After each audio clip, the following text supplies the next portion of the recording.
People said I was stupid, I was a kid, I was wasting my time.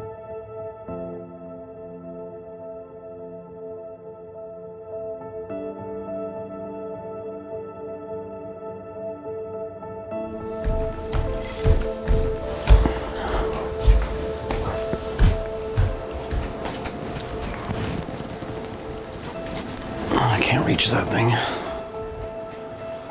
This is my office here.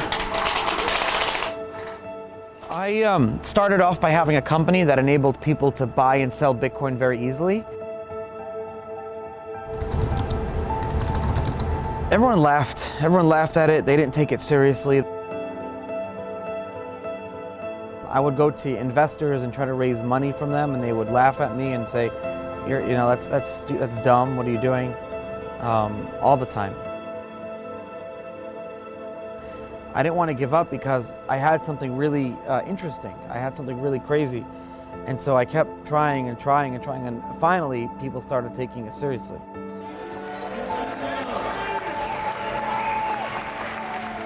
In 2014, we were coming back from giving a speech in Amsterdam, and I got arrested in New York.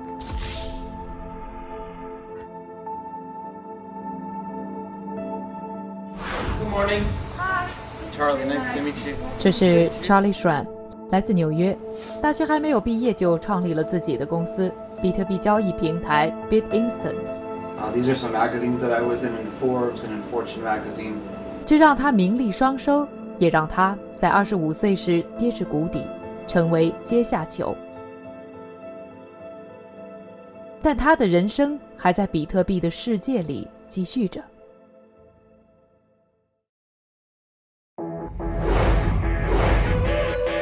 我是一加，过去近1年，我去了很多地方，拜访了很多人。Charlie 只是其中之一，他们无论是站在财富金字塔的顶端，还是某个平凡的生活角落，无论是掌握世界革新脉搏的精英，还是把握住时代契机的幸运儿，都给我带来了这近10年的精彩故事。而这些故事都是关于一个主题：比特币。When did you hear about the Bitcoin for the first time? Slash.org in July of 2010. Back in probably January of 2011. I heard about it from my dad. How did you get involved? I was sort of the third major developer. We've written a book. We are the world's first and currently the world's only televised cryptocurrency show. I got a call, you really need to pay attention to this, Jeff. Believe it or not, I had a hard time oftentimes even getting people to be willing to accept that whole Bitcoin. 哈，我说比特币是什么？它一天的产量当时就好几百个币。有什么东西能够在这个30年内涨了6000倍？ This is silly magic internet money. 2011年的时候，日本那边有一个交易所，不错，但是中国还没有。我说那好啊，那我们做一个交易所啊。People were very passionate, like, this is the worst thing I've ever heard, this is a scam. But you know what changed my mind is when I sold, actually, a bow tie at a conference for 3 Bitcoin. After I described the interplanetary file system to this congressman, he smiled and he said, "It's incredible to behold." Oh, wow. The world really needs this.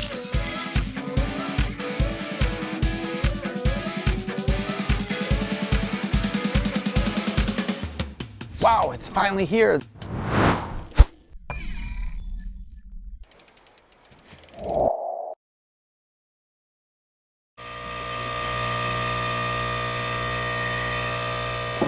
You know, this was 2008, 2009 when Bitcoin first came out. So like when I first got involved, it was 2010, and we was at the height of the financial crisis. Do you think Bitcoin's success is the result of financial crisis? I think that Bitcoin came out at the perfect time, and I think it was maybe on purpose.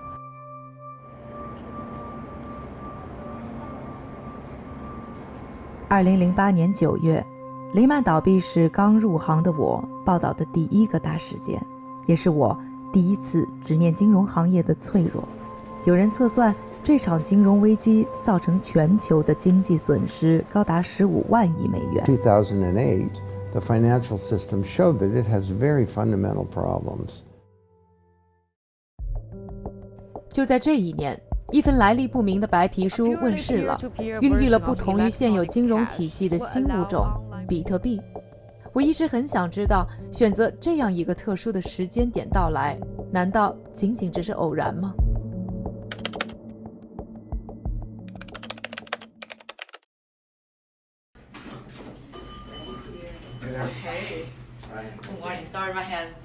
？Jeffrey Tarrant 80年代就投身于对冲基金行业，是著名投资机构门徒合伙公司的创始人之一。这家公司曾经和巴菲特有一场长达10年的著名赌局。也许对于这场金融危机，没有几个人能比这位华尔街老将更有感触了。6 of the top central banks have been very active since the crisis to pump money into the system. They pumped $20 trillion into the markets and moved interest rates down to negative nominal rates. But how was that financed? It was financed by central banks issuing currencies, right? And since the mid-70s, there is no backing to any currencies. There used to be gold or whatever. They call it fancy names like economic stimulus or quantitative easing, but it's counterfeiting, and it's economically destructive for the exact same reasons as if you or I were to go and print a bunch of money. 雷曼倒闭，金融危机爆发，没人知道该怎么办。联储很快将联邦基准利率降至为0，并在2008年到2012年间启动了3次量化宽松。欧洲、日本纷纷效仿，还一度将利率降至负数。央行所做的一切相当于一件事儿：印钞。So first of all, you have no data of how the global experiment ends because it's never happened before. The second thing is that we do have data about fiat currency system. Every single fiat currency system in the history of the world has failed. Every one.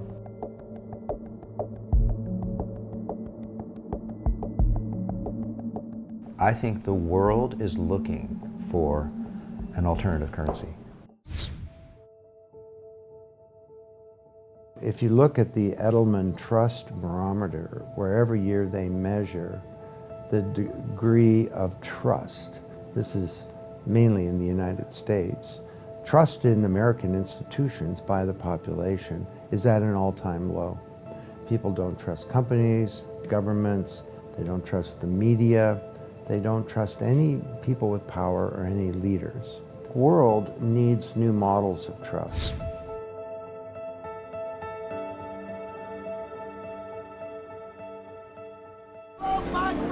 金融危机爆发后没2年，占领华尔街运动开始了。对于金融行业，人们是失望的、愤怒的，但因为没有明确的目标和手段，占领华尔街很快销声匿迹。而技术的突破才让改变真正有了开端。I knew that it was sort of in a sort of nebulous space, but I knew that it was going to really transform finance.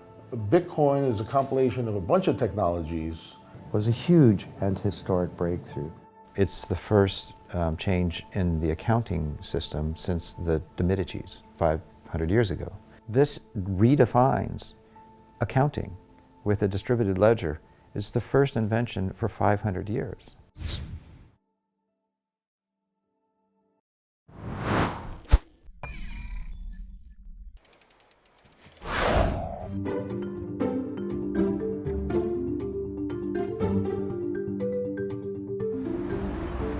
Have you ever heard about Bitcoin? Yeah. Yeah? What do you think about Bitcoin? I really don't know anything about it. I've heard of it, but I don't know what it is. We bought some. We hope it makes us rich. Oh, okay. I think it's the new age. I think it's a good way to hedge your bet on any sort of economy right now. It's going to make a lot of people really rich, or it's going to make a lot of people really poor. They said the Bitcoin is going to be disaster in 2018. I don't know that's true or not. Let's see. Let's go. 去年，比特币价格大涨，涨幅曾高达近20倍。而在我身边，人们最津津乐道的，莫过于那些因为比特币而一夜暴富的人和他们的故事。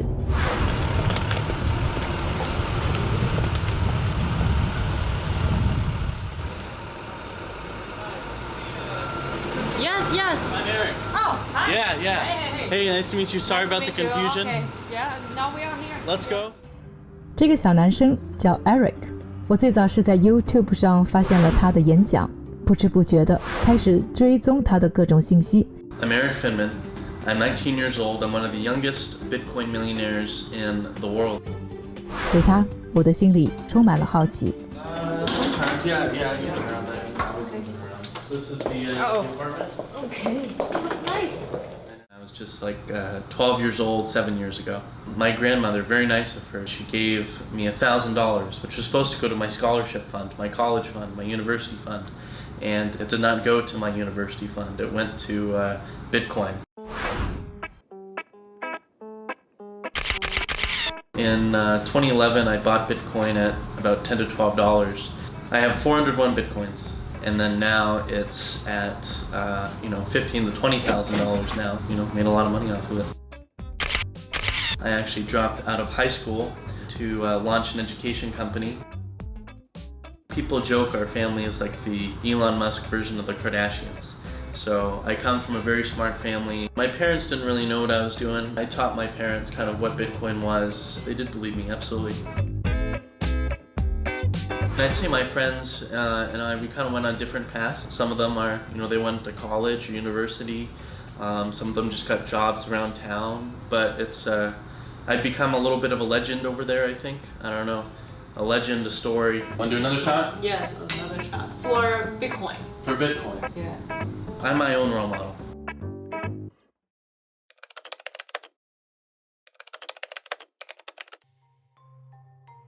比特币的故事从一本白皮书开始，它的作者叫做中本聪。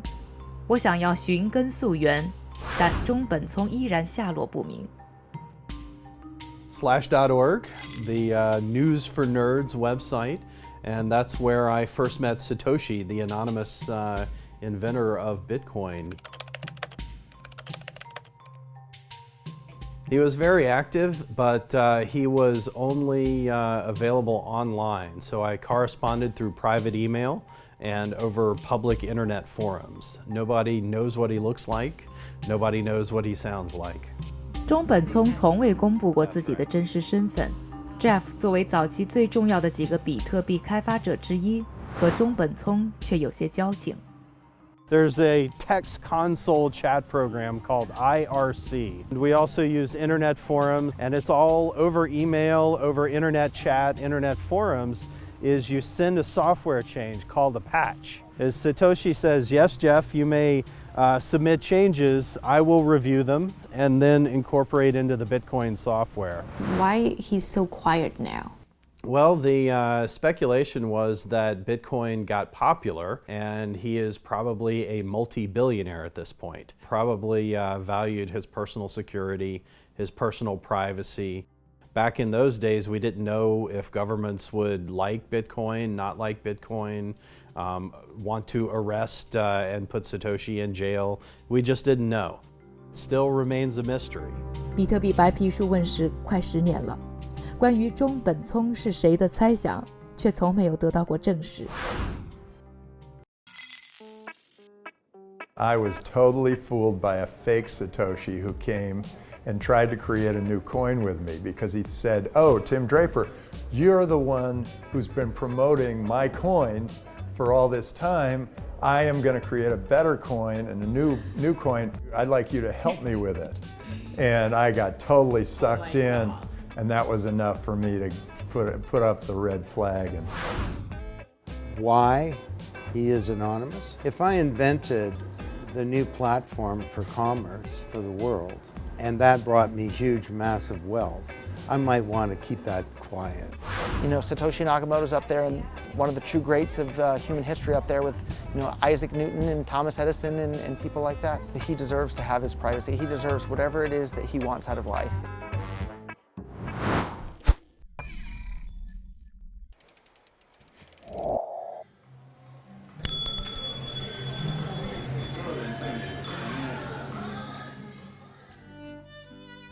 Hey, do you guys accept Bitcoin? Yeah, absolutely. Yeah. 中本聪说，比特币是一种点对点的电子现金。Okay, sure. The Bitcoin address is in there, as well as your receipt. 输入金额，是扫码支付成功。0.00288个比特币。Money sent. 这个简单的支付过程里，到底有什么不一样呢？ This is really about empowerment of personal individuals, and so it brings the freedom to control your own money. That's what peer-to-peer is all about. It didn't go through a company. It didn't go through any business in between us. It didn't go through any trusted third party. 大家告诉我，去中心化是比特币最核心的价值。它直击我的第一个问题就是：中心化有什么不好吗？ They slow things down. An email goes around the world in a second. It can take days or even weeks for digital financial assets to move up the street here in New York. 三方支付啊，我觉得他们要不就改变，要不就被取代。你要解决信用问题，你会花很大很大的成本。但是你想想看，去中心化的一个信用的系统，那基本上是 cost nothing. There's additional risk. Here's this global system worth trillions and trillions of dollars, manages trillions of dollars. It's highly centralized. That means it can be hacked. Any centralized system or institution can be hacked. 2017年9月，美国征信公司 Equifax 公开了系统被攻击，超过1亿4千万用户的个人信息遭到泄露的声明。如果说通过第三方机构运行的现有金融体系存在着隐患，让人们失去安全感，那么比特币真的就更好吗？ Ultimately, cryptography is math. It's all about math. We can see that the Bitcoin protocol, it keeps working. Every 10 minutes, there's a new block. Using hash functions, open consensus mechanisms, blockchains, elliptical curve signatures, there is a lot of fundamental technology. And all those things I just pointed out have existed since the 80s and 90s. Satoshi Nakamoto, whoever he, she, or they were, had to take all these technological primitives, put them together, and make a system that does something very real. Copying those is a terrible idea. And if I send you 1,000 RMB, it's really important that I don't still have the money and that I can't send it to somebody else. The only way that we were able to get there is by solving the double spending problem. 我们知道这个去中心化的区块链里面很大的一个优势就是说它的每一笔交易都是公开透明的。大家在保护个人隐私的前提下，每一笔交易都可以在网上在区块链上能够查询得到，而且这个过程是不可逆的，这就保证了交易的公平性。另外一方面呢，透明性防止了中介机构和中心化的机构在交易的过程中造假。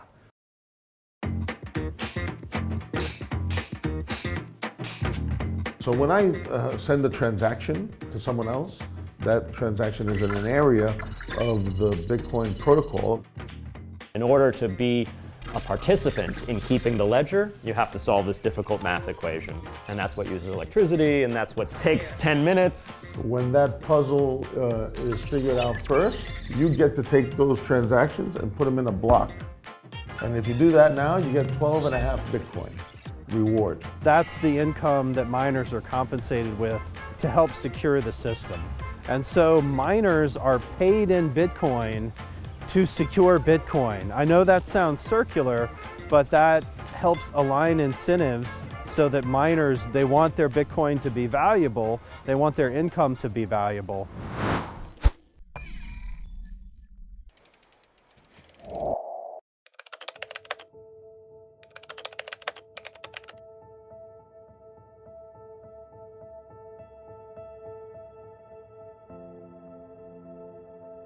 There was like, 10 or 15 of us early adopters. Weird nerds, geeky people. We were a bunch of weirdos and kids living in our basement and stuff like that. Without us, Bitcoin would definitely not be where it is today because we were like the pioneers in the space really early on. There is that famous moment where someone paid 10,000 Bitcoins for 2 pizzas, which was back in 2010, right? So that just goes to show you how much it was worth or not worth back then.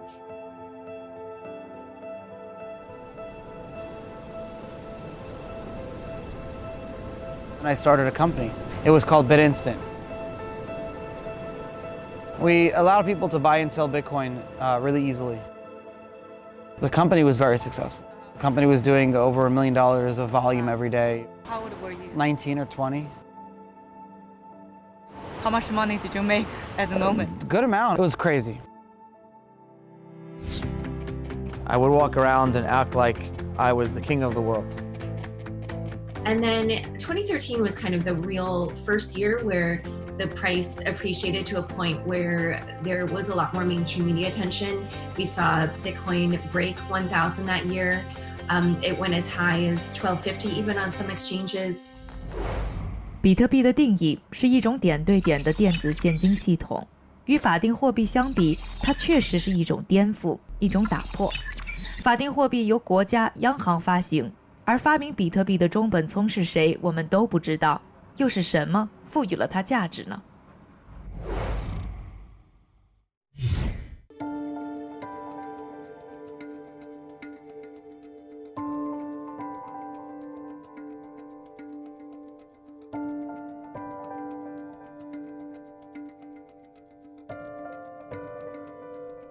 在绝大多数风险投资者还在观望比特币的时候，硅谷的 VC 大佬 Tim Draper 就已经高调入场。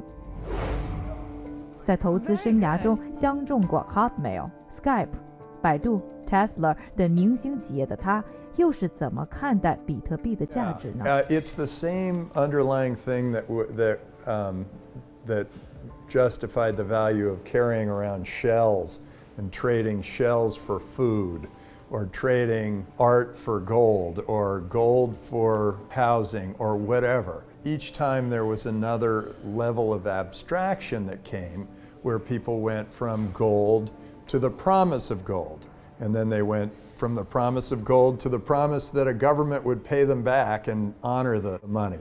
Well, this is just another abstraction, and rather than banking on a government promise to back up the money, they're just assuming that global society will back them up. And so in some ways, this is actually safer money than the fiat money. It's the first type of money ever in the entire history of the world that can't be controlled by any single entity. They can't block you from sending or receiving payments. They can't freeze your account. They can't control it in any way. The only way to stop Bitcoin would be to turn off the entire internet in the entire world and keep it turned off. And obviously that's not going to happen in this day and age. Right now in Toronto, there's a large Chinese diaspora, and many of them send money home to their families in China. They go through Western Union, they can be charged 10 to 20% for that money. But they can use a Bitcoin-based foreign exchange tool, and the whole thing costs 1.5%. 比特币的流通摆脱了央行以及第三方金融机构。很多人告诉我，它的优势在于可以加快，尤其是跨境交易的时间，并降低相应的成本。就能看到啊 ，Bitcoin ATM 的标志。但比特币不同于法定货币，没有机构为它背书或者强制使用。即使有这些技术优势，人们是否真的愿意使用比特币呢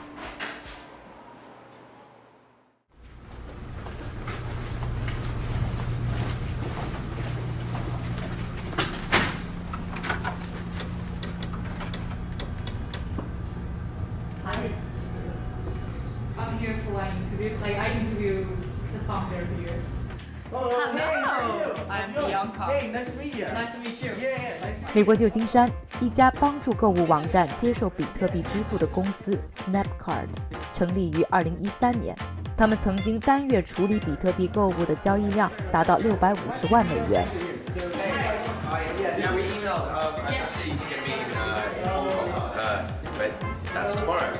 然而，在去年 ，CEO Michael Downworth 却通过媒体宣布要关闭公司的比特币钱包，停止比特币支付的核心业务，公司也随即更名为 Wire。 Has you started? Yeah. Oh, cool. Of Okay, course. When did you start Snapcard? It's actually really funny. We sort of accidentally fell into Bitcoin at the time. We started it, and the idea was that you could, upload your credit cards into a web browser, and then go shopping on multiple websites, and then check out in one spot. And sort of to get like PR and awareness, what we did, we were like, oh, it's going to be a really awesome idea. Why don't we add Bitcoin as a payment method? It was just creating so much noise. Everyone would get articles in the press and stuff like that. When we added Bitcoin, some people on some forums basically said, oh, you can spend Bitcoins on Amazon and all these cool places. And then, next thing you know, like literally probably like 98% of the people using us were using Bitcoin at the time. Oh, yeah. It's like Singapore, Hong Kong, Australia. So you've got like Europe, UK. So at that time, what kind of e-commerce will accept Bitcoin as payment? So it looks cool and it looks sexy that you've got these big, companies accepting Bitcoin. But the reality is, like, so many of these companies, put it together to, as PR and marketing. The problem is, it's very hard to tell someone that they should spend something when it's going up, when it's doubling every year. If you've got $200 and I'm going to tell you that's going to be worth $400 next year, you're probably going to be reluctant to spend 50 of it. I spent $3,000 on my holiday. Now it's worth $30,000. You're going to be kind of more reluctant to want to, quickly spend your Bitcoins kind of thing. So, does that make sense? Yeah. 法定货币的价值波动受央行调控，相对比较稳定，而比特币的价格则完全受市场影响，价格波动剧烈。使用比特币支付的人也不得不面对这个风险。涨到你怀疑人生，上涨的时候要涨到你怀疑人生，然后下跌的时候要跌到你放弃信仰。那这个我自己亲身经历过的，就是说从13年这样下跌的时候，从8000多人民币一路盘阴跌，跌到1300块钱。15年的时候跌到1300块钱，然后1300块钱那一天暴跌40%，跌到900块钱。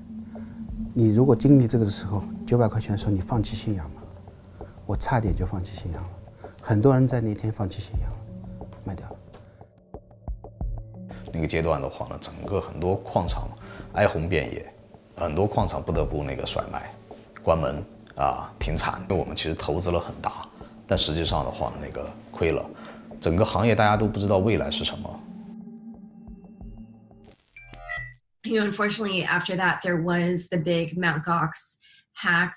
The price did fall for the next year, roughly, and it hit a low of about 177. I purchased a contract for mining and directly for Bitcoin for 40,000 Bitcoin. It's supposed to be 4 cents per Bitcoin. And that was the money that got lost in Mt. Gox. I don't know why they haven't prosecuted those Mt. Gox people. What's going on there? 比特币交易本身不需要第三方，但目前普通用户的比特币交易基本都通过一些交易平台。许多人的比特币也都存放在交易所开发的电子钱包里。虽然比特币至今固若金汤，但交易所却一直是黑客攻击的重点目标。人们的比特币财富随时都有瞬间化为乌有的风险。2014年2月，总部在日本的比特币交易所 Mt. Gox 发生被盗事件，当时价值约4.5亿美元的85万枚比特币全部消失。So back in 2011, 2012, 2013, there were no hard wallets, Trezors or ledgers. Everybody's coins got hacked. Sites disappeared with all your coins. There was no real easy way to secure your money, your Bitcoin. First learned about Bitcoin in I think the summer of 2010. How long have you been in the blockchain industry? Basically since then. I spent the next couple weeks making a Mt. Gox, the first Bitcoin exchange, and kind of been involved ever since. I mean, Mt. Gox was sort of just a hobby project. I only ran it for a little bit. Mt. Gox at one point had basically 90% of the market. If you wanted to get Bitcoin, you had to go to Mt. Gox. People lost their coins from this exchange. I think there was actually a study done about how often Bitcoin circulates. It's close to 10% that will just never be spent because they're gone. They've lost. I don't know how many I've lost. I told you I've lost hundreds. I don't know. Wow, that's crazy. And also it sounds like exchange is very dangerous. The early days for sure. People still don't really know. Individuals getting in, the newbies they call them, they might not know how to secure it. And I try to, warn people to, if they have anything significant that they can't afford to lose, anything on an exchange, you should be able to afford to lose.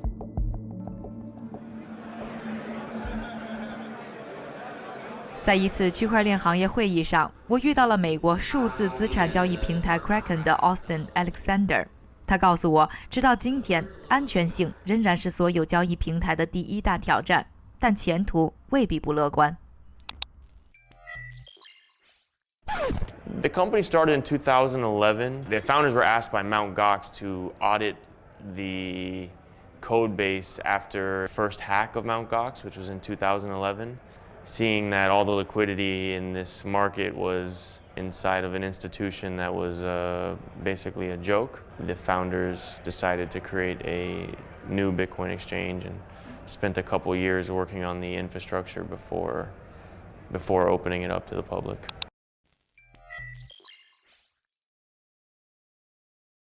I hope so. However, that's a difficult question because when it comes to cryptocurrency exchange, it's a risk profile that's almost unseen before. You have a lot of money under custody, can disappear and like cash, except unlike vaulting cash in a bank or so where you know where the attack surface is, and it's somewhat limited, right? With cryptocurrency, the attack surface is the entire world and everyone in it. Anyone, anywhere can attack in their pajamas in their basement all day. It can be better when it comes to kind of the exchange landscape, and it's getting much better. We've seen a lot of solutions arise. All day, for many years, I deal with cryptocurrency transfers, and I deal with banking transfers. And 99, maybe 98, let's be like generous here and conservative, 98% of the problems are with banking and fiat, and the cryptocurrency always works, always. And the banking, every day there's problems, every day.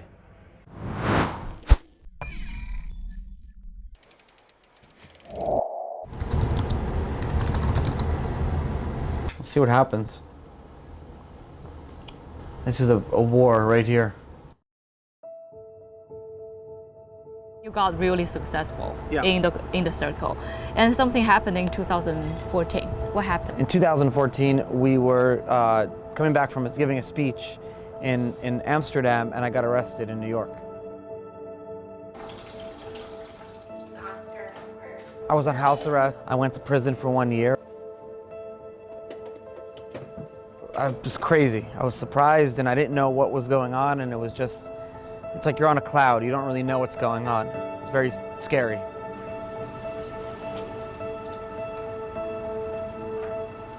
What went wrong exactly made you into prison? What I did was when I had my company, I allowed this guy to buy Bitcoin, knowing that he was going to take that Bitcoin and resell it on Silk Road. So he was buying Bitcoin and reselling on Silk Road. And that's illegal. Yeah, I knew that. I was young and stupid, and I didn't really care. Silk Road 是存在在暗网中的网络购物平台，只接受比特币支付。它因给枪支、毒品、洗钱等非法生意提供了躲避监管的渠道而臭名昭著。在2013年被美国联邦调查局取缔，创始人被判终身监禁。而涉及这场丑闻的比特币也引起了执法部门的关注，很多人开始把不受央行和政府控制、交易不通过任何第三方机构的比特币和不法交易联系在一起。It's permissionless. You don't need to get permission from a company. You don't need to create an account with a company. You don't need to interact with a government or pay a licensing fee or pay any money. James Jalio 是一名律师，他主要关注的就是比特币以及其他各种虚拟货币的法律问题。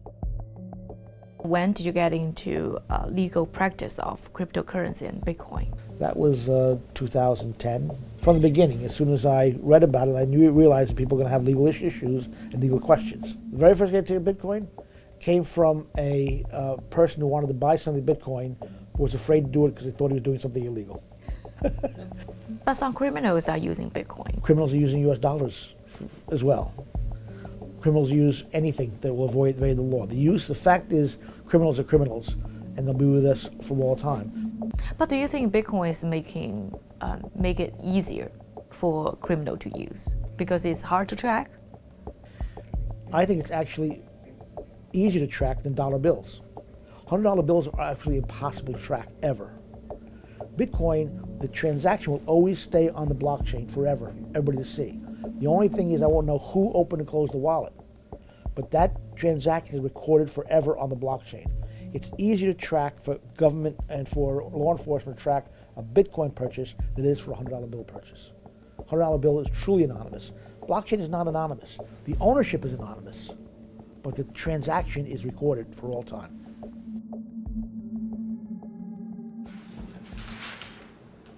The problem is the ecosystem around it. And what was happening is Mt. Gox blew up, right?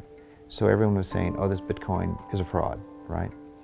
But that was a brokerage firm, you know, around an exchange. It was not Bitcoin or blockchain, okay, the primary code, right? Then the other thing was happening was Silk Road, right, which was used only for criminal activity. And everything was negative in the ecosystem. I got a call from Joy Ito. Joy Ito runs MIT Media Lab. So he said, here's what we want to do. I want to endow a facility. Look, it's authentic, but we have a problem. There's this code developed by Satoshi Nakamoto, who could be a man, a woman, or it could be he, she, or they. We don't know who it is. But what happened was there was something set up called the Bitcoin Foundation with 5 coders to support and improve the code that was originally written by whoever Satoshi Nakamoto is. I want to pull 3 coders out of the 5 coders and put them inside of MIT. And we'll call it the Digital Currency Initiative at MIT. So it was me, I think Reid Hoffman supported it, Fred Wilson from Union Square Ventures. We basically endowed this facility to pull these people out. And I think they did a decent job. They helped establish some sort of credibility. 然而，比特币作为支付手段的合法性，在国际社会还没有达成共识。有些国家政府甚至对它亮起了红灯，禁令。I think they're all trying to figure out how it will work in their economy. What if this is more popular than our own currency? Or what if this does transform government? How does it transform government? And so governments get nervous. The banks get nervous. Lots of people get nervous.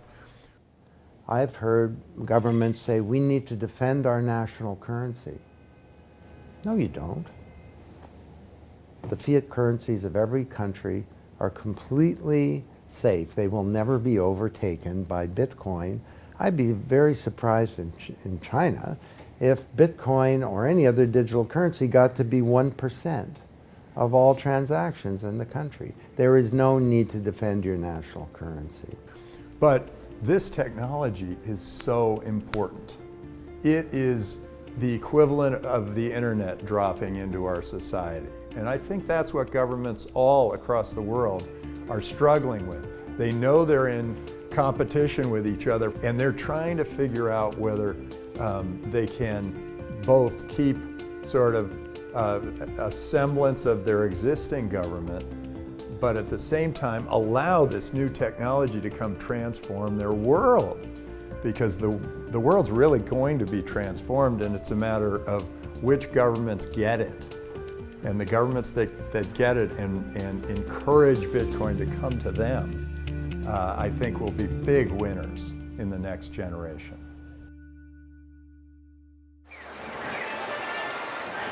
不过也有国家对它张开双臂。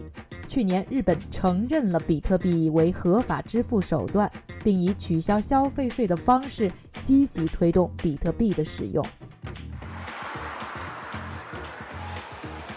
ビットコインっていうのは、僕の認識ではなんていうか今なんかいろいろネットとかで商品買うとポイントとかってつくじゃないですか。なんかその感じと俺はちょっと似てるのかなって思ってて、だからこれからもっと使えるようになっていくんじゃないのかなっていうことは思います。最近さ YouTube ですごいやってるさビットコインのアプリの CM が最近すごいやってて、江川哲郎が出てるんだよ、ビットコインのアプリの CM で。兄さん知らないんだみたいな。まあ多分税金がかかんないっていうので、まあ増える需要あるんだと思います。也是在去年，比特币价格出现了暴涨。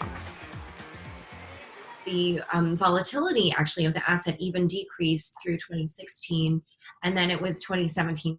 We saw the price rise to nearly $20,000, and of course, since then we've had another pullback. But certainly, there's been a lot of excitement, and we've also seen that the capital markets are getting interested in this. We're still very early. The cryptocurrency ecosystem was worth about $20 billion sitting here a year ago. Now it's about $300+ billion. And so that's a massive increase in value. A new asset class standpoint, a lot of the traditional institutional investors have no exposure here. So once that comes in, that's another 10x. Well, I made a prediction 3 years ago that it would be at 10,000 in 2018. The market for all cash everywhere is in the hundreds of trillions of dollars. And the entire market for all cryptocurrencies is in the hundreds of billions of dollars. So the price could go up another 1,000 times. 如果说比特币距离实现成为人们普遍接受的支付手段的使命还有很远的路程，那么人们对于它的投资热情又来自于哪里呢？我们是否找到了它的理性价值呢？它不是货币，它是储备 ，gold reserve 嘛，黄金储备嘛，它是储备或者说价值载体。Bitcoin tries to do one thing, which is create 21 million units of digital scarcity, like gold. Then if you can own one of those units, you own something that has permanence, just like owning gold has permanence. 而在比特币价格超过黄金数倍的今天，人们对于比特币价值的争议却还在不断升温。Anything can be used as a store of value as if it has some other additional use case. And without that additional use case, it can't be used as a store of values. 比特币就不太可能流通，它不能流通，那它的很多人 argue 的另外一点，它的储值的功能其实就不能存在。And these would be in the developing regions of the world, like sub-Saharan Africa. In those parts of the world, you're finding that people are able to get a hold of a smartphone before they're able to get a hold of a bank account. And that could mean that Bitcoin becomes a better option for them for local economy, for day-to-day payments. So if you think about Africa, it hasn't been adopted yet. So at the top end of the market, the trading of cryptocurrency has been adopted, but at the bottom end of the market, the use case of cryptocurrency hasn't been adopted yet. 所以华尔街也在参与，各种基金也在进入，是因为它已经做成了一个资产类别，只要有一帮人信，真正的信，那可能就会有另外一帮人认为这个东西可以有价值。I think one thing that a lot of people don't understand is that there's a fundamental technological revolution happening. The best point of comparison to understand what's happening now is the 90s dot-com bubble. That doesn't mean that this is entirely bad. Some people will lose money, just like they did in the dot-com bubble. Crazy businesses that would have never been able to get funding under normal economic conditions, nobody can predict innovation. It allows the real innovators of the world to get the money they need to build the things that'll change everyone's lives for the better.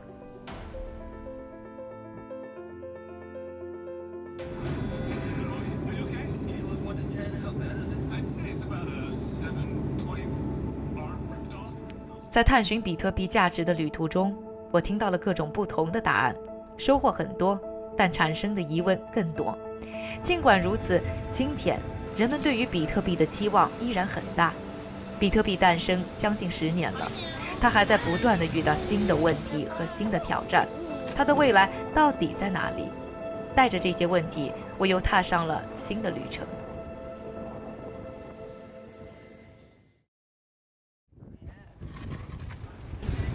Camera rolling. It's not Bitcoin anymore.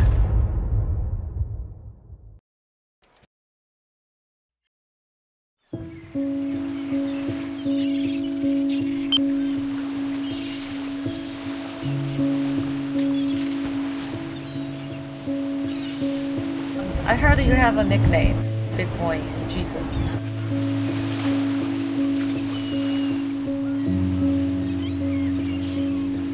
I didn't choose that name for myself. How are you? Enjoy the morning. You know them? Yeah. Wow. It's a small island, so everywhere you go, you see people you know for sure. You look like a people person.